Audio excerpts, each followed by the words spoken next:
दोस्तों आज हो चुकी है 20 तारीख यानी 20 सितंबर और 20 सितंबर की होमगार्ड जवानों को लेकर के मैं बड़ी खबर के साथ आपके सामने हाजिर हूँ। दोस्तों यह खबर है अनुच्छेद 8 को संशोधन को लेकर के। जी हाँ, इस खबर के तहत बताया गया है कि अनुच्छेद 8 में संशोधन को लेकर के वार्ता हुई है और यहाँ पर जो आदेश है, जिस आदेश के तहत अनुच्छेद 8 का जिक्र किया गया है, मैं उसी का जो है बात कर रहा हूँ। ये आर्टिकल है 8। ठीक है, आपको जो आदेश है वो आदेश मैं आपको दिखाने जा रहा हूँ। और 20 तारीख आज हो चुकी है और होमगार्ड जवानों का दिन शुरू हो गया है हमारी इस खबर के अनुसार। दोस्तों होमगार्ड जवानों से रिलेटेड हम खबरें लेकर आते रहते हैं, तो अगर आप या फिर कोई ऐसा भाई है, ऐसे कोई जवान है जो पहली बार हमारे चैनल पर आए हैं, तो चैनल को आप सब्सक्राइब ज़रूर कर लेंगे, साथ ही बेल आइकन को प्रेस कर लेंगे। ठीक है, बेल आइकन को तो बेल आइकन ज़रूर दबा दीजिएगा। चलिए दोस्तों आपको बताते हैं कि इस आदेश में आखिर क्या कहा गया है अनुच्छेद 8 को लेकर के। टू बी डिफेंस मिनिस्टर, आप देख सकते हैं to be defence minister and defence minister की तरफ से ये जारी हुआ है। कहा गया है कि सेवा में श्रीमान आदरणीय राजनाथ सिंह जी, रक्षा मंत्री भारत सरकार। विषय रखा है होमगार्ड एक्ट हटाने और अनुसूची 8 को संशोधन करने के लिए प्रार्थना पत्र। दोस्तों महोदय जी, हम अपना परिचय गृह रक्षक यानी होमगार्ड, जिसकी उत्पत्ति 1946 में पैरामिलिट्री फोर्स के रूप में भारत में हुई थी। ठीक है, पैरामिलिट्री फोर्स के रूप में जिन्हें भारत सरकार के गृह मंत्री ने बनाया और प्रधानमंत्री बनने के बाद पुनर्गठन किया गया।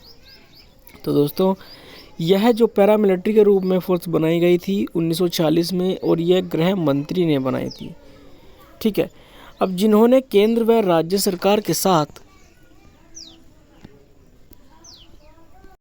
जब जब जरूरत पड़ी तो स्वेच्छा और पूरी जिम्मेदारी और पूरी निष्ठा के साथ कार्य किया, चाहे वो 1962 की युद्ध की लड़ाई हो या किसी भी प्रकार की आपातकालीन स्थिति, जैसे हवाई हमला हो, आग, चक्रवात, भूकंप, महामारी, बस मार्शल, कोविड-19 परिस्थिति में केंद्र सरकार व राज्य सरकार के साथ हमेशा सहायक के रूप में कार्य किया, यानी कंधे से कंधा मिलाकर खड़े रहे।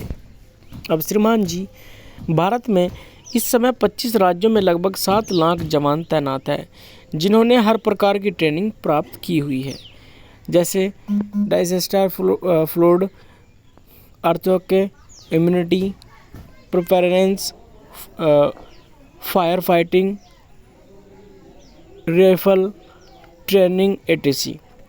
यानी उन्होंने बताया गया कि 7 लाख ऐसे जो कि 25 राज्य में ऐसे जवान हैं जिन्होंने हर प्रकार की ट्रेनिंग ली हुई है। अब श्रीमान जी, लगभग 77 साल पुरानी संस्था आज तक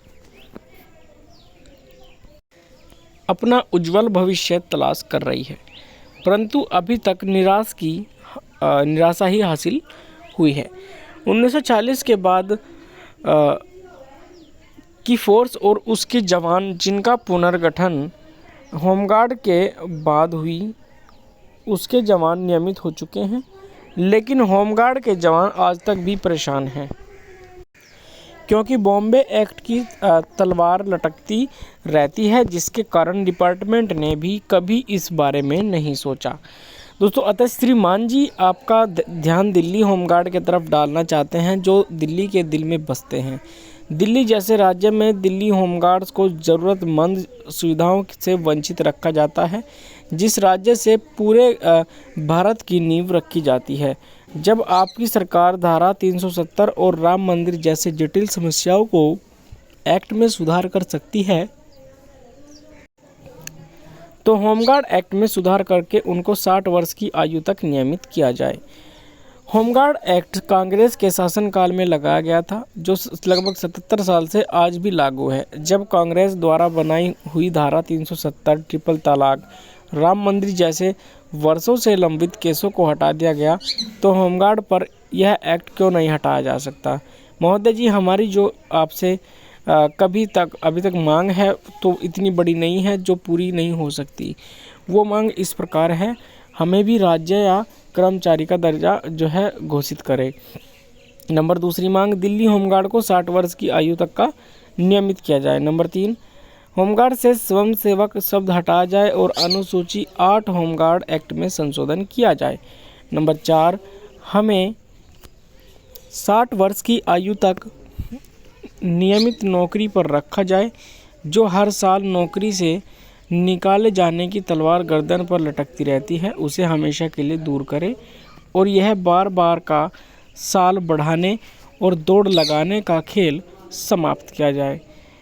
महोदय, एक व्यक्ति जो सबसे ज़्यादा दुखी रहता है, नंबर 5 पर है, यह बीमारी के समय रहता है। सभी अच्छे स्वास्थ्य की कामना चाहते हैं, जिसके लिए ESI और PF की सुविधा दी जाए, जो कि आज प्राइवेट सिक्योरिटी गार्ड में भी ESI और PF की सुविधा है। नंबर 6, महोदय, यदि कोई होमगार्ड के जवान का देहांत हो जाता है तो उसके परिवार में किसी बच्चे या पत्नी को नौकरी दी जाए, जिससे उसके परिवार का भरण पोषण हो सके। तो ये ऐसे 6 बिंदु हैं जो मांग की हुई है होमगार्ड जवानों ने।